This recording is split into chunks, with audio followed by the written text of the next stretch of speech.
नमस्कार, मैं हूं पूजा सिंह। स्वागत है आप सभी का हमारे चैनल पर। दोस्तों, इस देश में इलेक्टोरल बॉन्ड के घोटाले के बाद एक सबसे बड़ा स्कैम जिसकी चर्चा इस वक्त पूरे देश में हो रही है और वो है नीट एग्जाम का घोटाला। नीट एग्जाम को लेकर के विपक्ष की सबसे बड़ी पार्टी कांग्रेस ने जिस तरीके से सबूतों के साथ मोदी सरकार को बेनकाब किया है वो वाकई में हैरान कर देने वाली है और आंखों पर गिरे हुए पर्दे को उठाने वाली है कि किस तरीके से मोदी सरकार ने इस पूरे मामले को अपने फायदे के लिए इसको पूरा ड्रामा रचा और किस तरीके से नीट एग्जाम का पेपर लीक हुआ, लाखों बच्चों के साथ, उनके भविष्य के साथ किस तरीके से खिलवाड़ किया गया, पैसे का कितना बड़ा घोटाला हुआ है, ये सारी चीजें कांग्रेस ने पूरे सबूतों के साथ सबके सामने रखी है। क्या है वो सबूत, क्या कुछ कहा है उन्होंने, वो आपको आगे वीडियो में हम दिखाएंगे। तो बने रहिए हमारे चैनल के साथ। हमारे चैनल को लाइक कीजिए, शेयर कीजिए, सब्सक्राइब कीजिए, बेल आइकन जरूर दबाइएगा। अपना और अपनों का बहुत ख्याल रखिए। जल्द मिलूंगी आपसे एक नए वीडियो में, एक नए मुद्दे के साथ, एक नई चर्चा में। तब तक के लिए जय हिंद। और हाँ, वीडियो को प्लीज पूरा जरूर देखिएगा, ज्यादा से ज्यादा शेयर कीजिएगा। मेरे हाथ में यह एक एफिडेविट है। Deputy superintendent of police DYSP NV Patel की ये एफिडेविट है और सेशंस कोर्ट गोधरा में यह एफिडेविट फाइल हुई है। गौर से सुनिएगा। मैं यही बात रखूंगा जो इस एफिडेविट में है और एक जिम्मेवार ऑपोजिशन पार्टी के नाते जिम्मेवारी के साथ कुछ ऐसी चीजें जिसको आप सुनेंगे, देश की जनता भी सुनेगी तो चौंक उठेगी, ऐसी कुछ सच्चाई मैं आप सभी के सामने रखने जा रहा हूं। यह एफिडेविट कोर्ट में फाइल हुआ, उसमें जो लिखा है और कुछ सच्चाई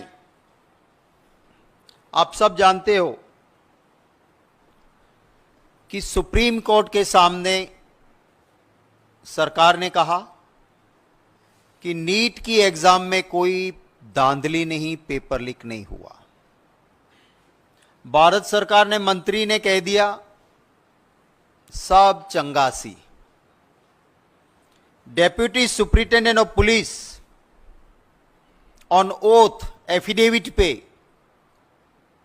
सेशंस कोर्ट में कह रहे हैं कि किस तरह का यह स्कैम था। इन्वेस्टिगेशन के दौरान करोड़ों रुपए मिले हैं, ढेर सारे ब्लैंक चेक मिले हैं उन बच्चों के पेरेंट्स की ओर से जिन्होंने नीट की एग्जाम दी है। Deputy superintendent of police on oath affidavit में कहते हैं कि साहब एक ऐसा स्कैम था कि महाराष्ट्र, ओडिशा और बिहार और स्टेट से, माने जब आप नीट की एग्जाम के लिए एप्लीकेशन डालते हो तो आपके पास एक ऑप्शन होता है कि आप कौन सा सेंटर पसंद करोगे।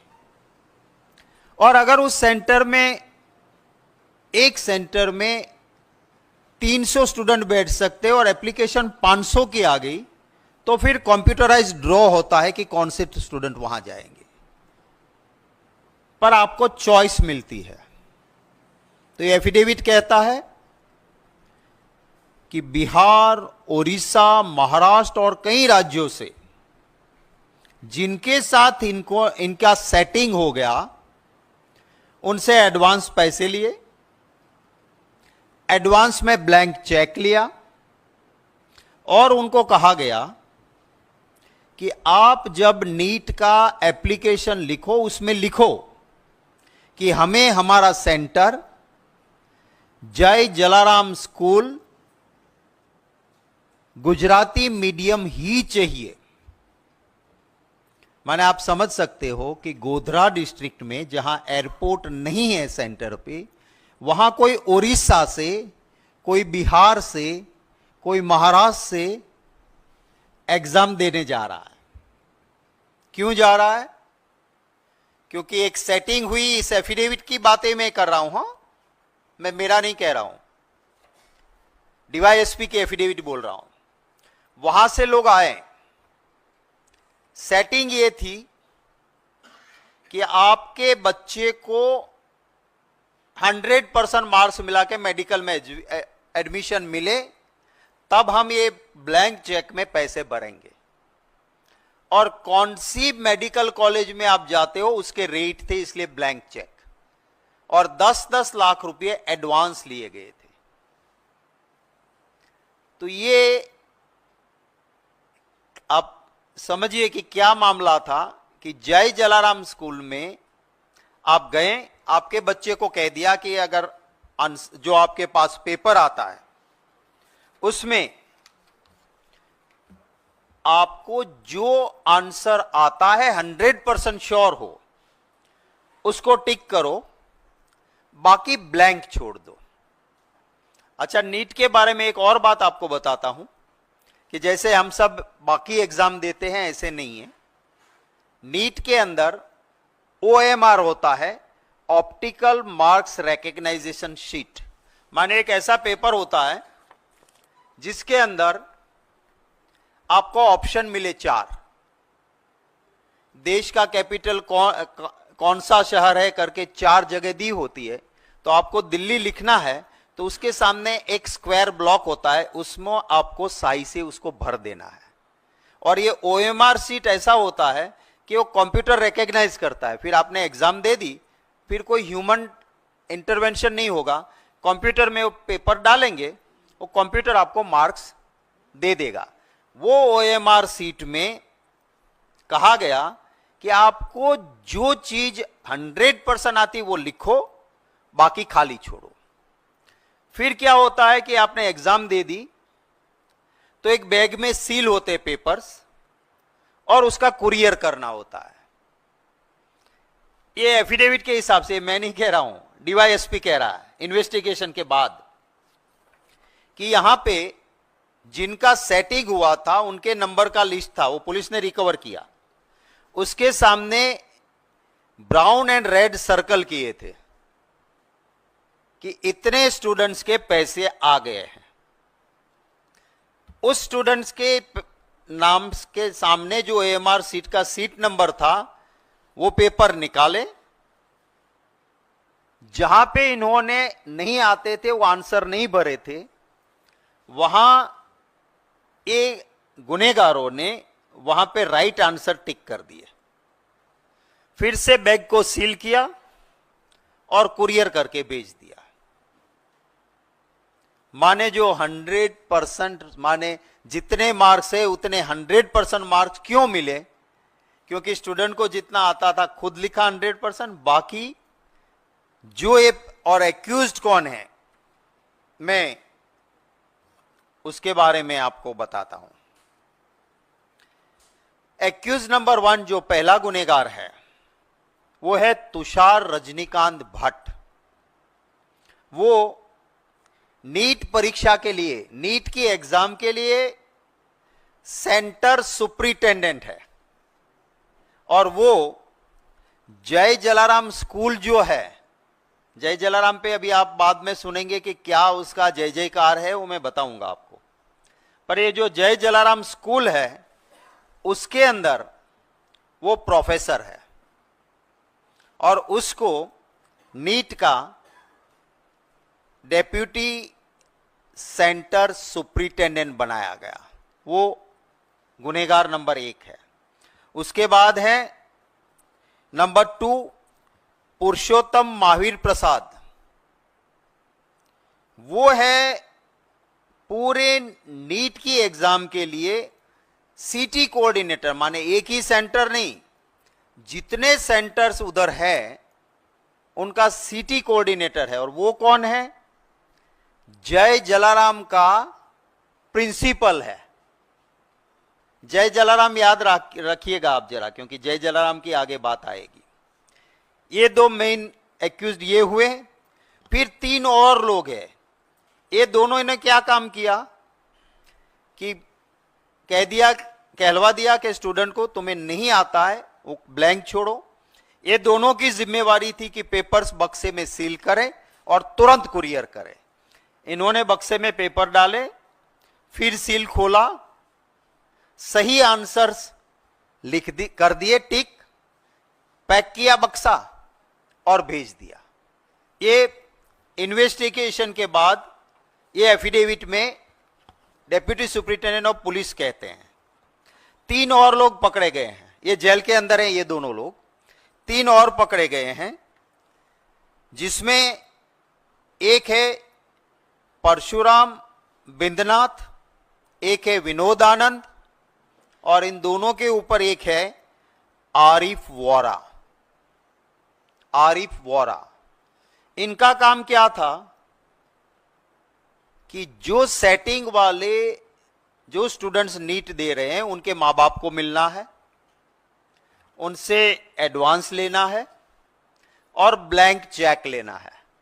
और एक लिस्ट बनी थी कि फला कॉलेज में आपको मिलेगा तो इतना, तो वो ब्लैंक चेक इसलिए कि आपको कहां एडमिशन मिलेगा उसके हिसाब से पैसे भरे जाएंगे। इन तीनों ने ये पैसे इकट्ठे किए। इनके वहां रेड हुई, 5 के वहां करोड़ों रुपए मिले, ब्लैंक चेक मिले।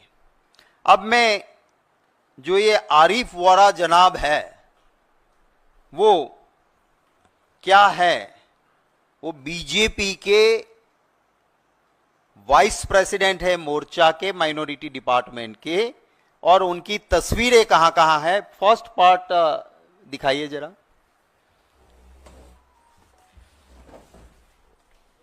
ये जो अभी रोकिएगा इसको, ये सैफरन टोपी है जो, वो है गोधरा के एमएलए हैं, बीजेपी के लीडर है। और उनके साथ जो खड़े हैं वो अभी जो जेल में है और जो स्टूडेंट के पैसे लेके आ रहे थे और बीजेपी के माइनॉरिटी डिपार्टमेंट के वाइस प्रेसिडेंट भाजपा के, ये आपको जनाब दिख रहे हैं। सेकंड लो,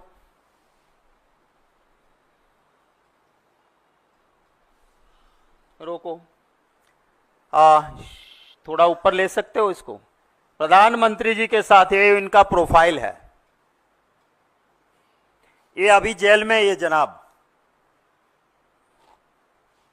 खाता नहीं खाने देता नहीं के साथ, करोड़ों से कम खाता नहीं, सच बोलने वाले को चैन की रोटी खाने देता नहीं।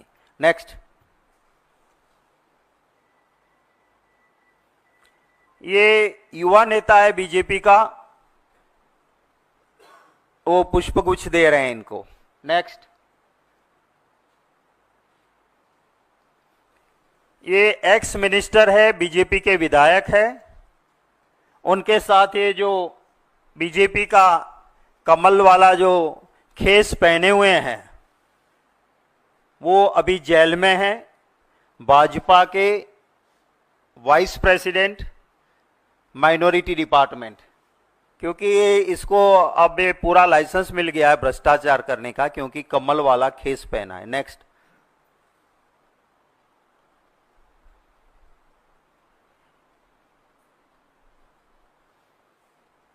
ये बीजेपी के दफ्तर में इनका सम्मान किया जा रहा है, स्टेट दफ्तर में। रोक लो।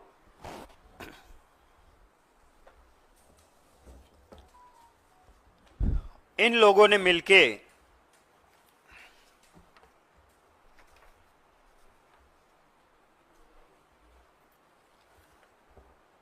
पेपर जिन लोगों से लिए पैसे लिए थे जिनको, उन सभी के पेपर्स निकाले और उसके अंदर टिक करके पूरा काम अपना करके 5 तारीख को ये हुआ था, काम सारा हो गया, बक्सा चला भी गया। 3 दिन बाद कुछ लोगों ने जाके कलेक्टर को कुछ प्रूफ दिए कि साहब ये नीट में धांधली हो रही है और आप क्या कर रहे हो। तब जाके कलेक्टर ने डिस्ट्रिक्ट एजुकेशन ऑफिसर और एक टीम को भेजा। उसके में आया कि हां ये सही है कि ऐसा हुआ है, ऐसा लग रहा है। तो एक एफआईआर 8 तारीख को हुई, 8 मई को, और उसके बाद इन्वेस्टिगेशन हुआ। और इन्वेस्टिगेशन में के बाद ये affidavit deputy superintendent of police ने जो लगाई, उसमें साफ लिखा है कि इस तरह से ये हुआ। और 2 सेंटर में हुआ, सिर्फ एक जगह पे नहीं, दोनों जय जलाराम एजुकेशन के अंदर ही हुआ। उनकी बहुत सारी छोटी छोटी ब्रांचें हैं। मैंने आपको कहा था कि जय जलाराम को जरा याद रखना। जय जलाराम स्कूल परवड़ी, गोधरा और पडाल थर्मल, इसके दोनों सेंटर पे से इसी तरह के विद्यार्थियों के धांधली के काम हुए। अब ये जो जय जलाराम है उसको सेंटर दिया गया। आप सारी जो कानूनी प्रक्रिया गाइडलाइंस है कि सेंटर किसको मिलता है, वो सारे गाइडलाइंस को ताक पे लगाते हुए मोदी जी की सरकार ने जो एनटीए, जो सेंटर देती है संस्था, जिसमें मोदी जी के चहेते लोग बैठे हैं, उन्होंने जय जलाराम एजुकेशन को एक सेंटर दिया। नहीं देना चाहिए थी, उनको दिए। एक नहीं, एक से ज्यादा दिए। और ये जो जय जलाराम है, मेरे हाथ में एक कागज है, एक ऐसी एजुकेशन चलाने वाली फर्जी फ्रॉड लोग हैं यहां पे कि इनको गवर्नमेंट ने 11 स्टैंडर्ड के लिए एक क्लास की मंजूरी दी थी, जिसमें ज्यादा से ज्यादा 66 स्टूडेंट रह सकते हैं। वहां उन्होंने 450 को दाखला दिया। फीस के गुजरात में कानून स्टैंडर्ड है, उससे ज्यादा ले लिए। हाईकोर्ट में पिटीशन हुई इनके खिलाफ और 35,28,000 का इसे दंड हुआ, पेनल्टी हुई। और यह कागज है जय जलाराम का, उसने लिख के दिया कि हां मेरी गलती थी और 35,28,000 का दंड यानी पेनल्टी मैं भर रहा हूं। ये कागज वो है।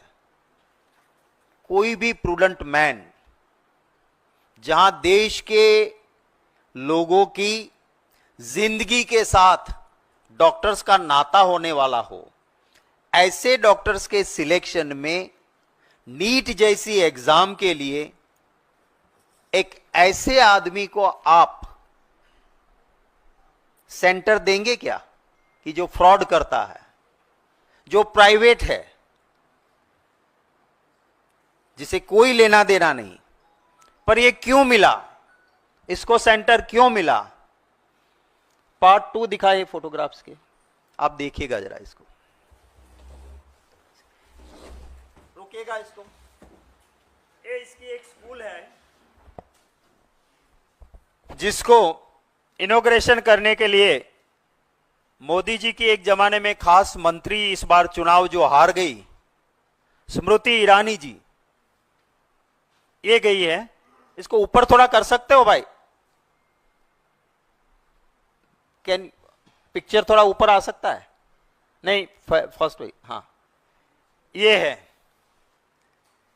दूसरे उत्तर प्रदेश के गवर्नर आनंदीबेन पटेल। इसके नीचे है एजुकेशन मिनिस्टर भूपेंद्र सिंह चुड़ासमा। और जय जलाराम का मेन आदमी है, जो ट्रस्ट का अध्यक्ष है, चेयरमैन ऑफ द ट्रस्ट, उसका फोटो नीचे है। ये जय जलाराम है। आगे बढ़ो। एक चेक की आदान प्रदान हो रहा है मोदी जी के साथ। ये जो यहां है, ये महाशय, ये ट्रस्ट के मेन पर्सन है, चेयरमैन है ये, और ये मोदी जी है, जरूरत से ज्यादा जो हंसता हुआ चेहरा इधर है। आगे बढ़ो।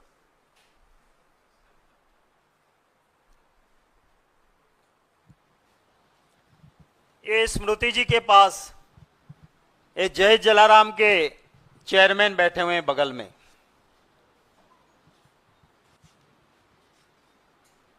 जिसका नाम है दीक्षित पटेल। ये यहां जो स्मृति जी के लेफ्ट हैंड पे हैं। आगे बढ़ो।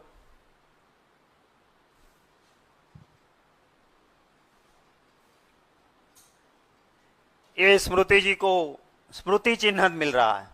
आगे बढ़ो।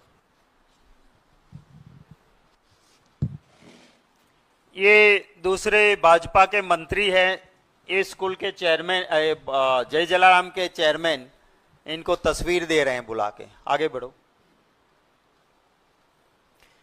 ये भी डिंडोर है, ये भी बीजेपी के बड़े नेता और भाजपा सरकार के मंत्री हैं, और ये जय जलाराम के चेयरमैन इनको भी फोटो गिफ्ट कर रहे हैं। आगे बढ़ो। ये है एजुकेशन मिनिस्टर थे उस वक्त पे भाजपा के, भूपेंद्र सिंह चुड़ासमा एजुकेशन मिनिस्टर हैं। ये जय जलाराम के चेयरमैन है जो इनके साथ सूट बूट में सज हैं वो। आगे बढ़ो।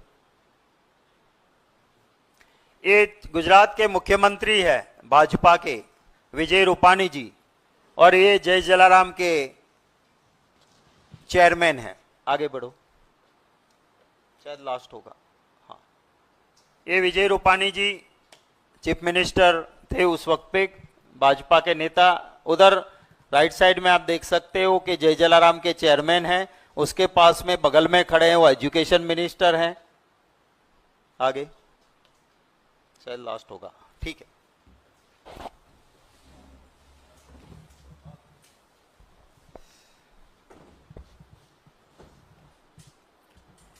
तो इस जय जलाराम को सेंटर क्यों मिला ये आपको पता चल गया होगा। आप थोड़ा सा गूगल गुरु में जाएंगे तो भाजपा को डोनेशन देने वाले लोगों में आपको जय जलाराम एजुकेशन ट्रस्ट भाजपा को डोनेशन देने वाले लोगों में उस लिस्ट में मिल जाएगा। मैंने ढूंढ निकाला है, पर जहां जाओ पन्ने पन्ने पे जय जलाराम मिलता है। पैसे देते हैं भाजपा को।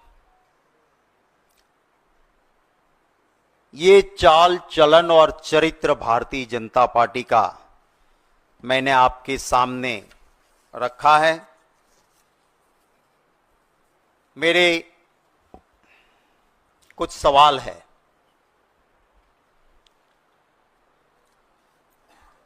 पूरी तरह से जानकारी थी। 5 मई को एग्जाम हुई, 8 मई को कलेक्टर के पास पूरी डिटेल्स आई, कुछ सीसीटीवी फुटेज और चीजें भी मिली।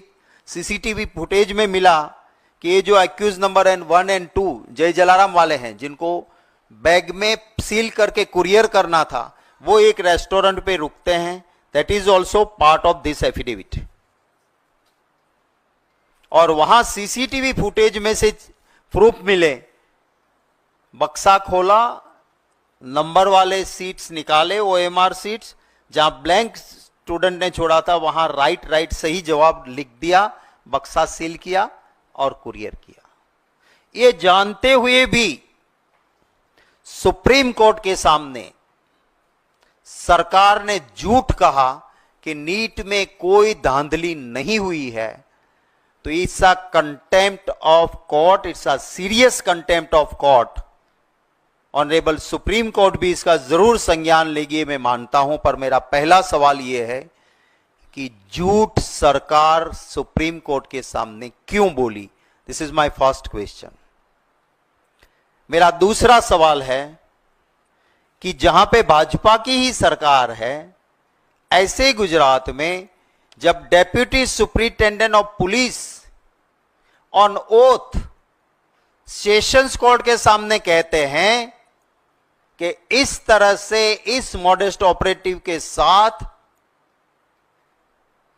इन अक्यूज्ड ने ऐसा धांधली की है, करोड़ों रुपए और ब्लैंक चेक भी मिले हैं, वो लिखा है इसमें, किस तरह से स्टूडेंट के ओएमआर सीट भरे गए वो भी लिखा है। ये जानने के बावजूद भाजपा सरकार के मंत्री एजुकेशन के देश को कहते हैं कि नीट में कोई धांधली नहीं है, जबकि 5 मई को एग्जाम, 8 मई को कलेक्टर के पास रिपोर्ट के बाद एफआईआर दर्ज हो गई थी ऑन 8 मई। तो इतना झूठ क्यों? मेरा तीसरा सवाल है कि मोदी जी और उनका ट्विटर नीट मसले पे क्यों चुप रहे? चौथा सवाल है, सारी नीट की गाइडलाइन को ताक पे रखते हुए एक ऐसी जय जलाराम संस्था कि जो धांधली करती है, गलत करती है और उसको हाईकोर्ट के में इसके खिलाफ पिटिशंस होती है और इसके लाखों रुपया दंड भरना पड़ा, ऐसी संस्था को नीट जैसी सेंसिटिव एग्जाम का सेंटर जय जलाराम को क्यों दिया? मेरा अगला सवाल है कि अभी जो गुजरात में जांच हो रही है उसमें सिर्फ छोटी छोटी मछलियों को पकड़ रहे हैं, बड़े मगरमच्छ को क्यों छोड़ा जा रहा है? क्योंकि नीट का सेंटर लाने वाले जय जलाराम, उसका चेयरमैन मोदी जी के साथ खड़े हैं। मेन एक्यूज नंबर 1 एंड 2 वो दोनों जय जलाराम के एक प्रिंसिपल और दूसरे प्रोफेसर हैं। मेरी संस्था में, मेरे सेंटर में मेरे कर्मचारी ऐसी धांधली करें, क्या मेरी जानकारी के बिना यह संभव है? जब ये चेयरमैन इतना पावरफुल है कि प्रधानमंत्री जी और प्रधानमंत्री जी की खास एक वक्त में रही मंत्री जी स्मृति ईरानी जी के करीब ही रहते हैं, तो क्या इसीलिए आप इसको नहीं टच कर रहे हो? उस जय जलाराम ट्रस्ट के, एजुकेशन ट्रस्ट के चेयरमैन, जो फैमिली ट्रस्ट है, कोई ट्रस्ट नाम बनी है, ये ट्रस्टवर्दी है ही नहीं, उस चेयरमैन को अभी तक क्यों गिरफ्तार नहीं किया है? मेरा एक और सवाल है कि इसी मुझे मिली है इंफॉर्मेशन कि जय जलाराम एजुकेशन को गुजरात में गुजसेट जैसी और दूसरी सेंसिटिव एग्जाम्स, उसका भी सेंटर दिया गया था। तो सरकार जवाब दे कि इसको और कितने सेंटर दिए गए थे। इसमें एक एक्यूज ने अपनी बेल एप्लीकेशन में लिखा है कि दूसरे जो एक्यूज है, माने जिन्होंने पैसे इकट्ठे किए थे, उनमें से एक ने अपनी बेल एप्लीकेशन में लिखा है कि नंबर 1 एंड 2, माने जो जय जलाराम के लोग हैं, वो तो सिर्फ यही नहीं, यूपीएससी के हो, गुजसेट के हो, कैट के हो, सभी पेपर्स को पैसे लेके सेट करते थे। हम तो इनकी चाल में एक छोटे मोहरे हैं, तो हमें बेल दे दो। तो इनकी भी जांच होनी चाहिए। और मेरा आखिरी सवाल है कि नेट पे कुछ चीजें तो मिली है मुझे, भाजपा डिक्लेयर करे कि जय जलाराम एजुकेशन से भाजपा के धन संग्रह में, उनके फंड में कितने पैसे जय जलाराम ने दिए हैं, ऑफिशियल और अनऑफिशियल, वो देश की जनता को बताएं। ये मेरे कुछ सवाल हैं। सरकार, पार्लियामेंट में राहुल गांधी जी को, राज्यसभा में हम लोगों को, किसी को, लोकसभा हो या राज्यसभा, नीट पे चर्चा इसीलिए नहीं देना चाहती है क्योंकि ये सरासर सरकार में बैठे लोग और उनके चट्टे बट्टों ने लाखों विद्यार्थियों का भविष्य बर्बाद किया है। और इतना सबूत, और ये भी डेप्यूटी सुप्रिंटेंडेंट ऑफ पुलिस कहते हैं कि इस तरह से ये नीट की एग्जाम में धांधली हुई है, तो मैं नहीं मानता हूं कि अब कोई भी द्वार ऐसा बचा है कि जहां से सरकार अपनी चमड़ी को बचा सकती है।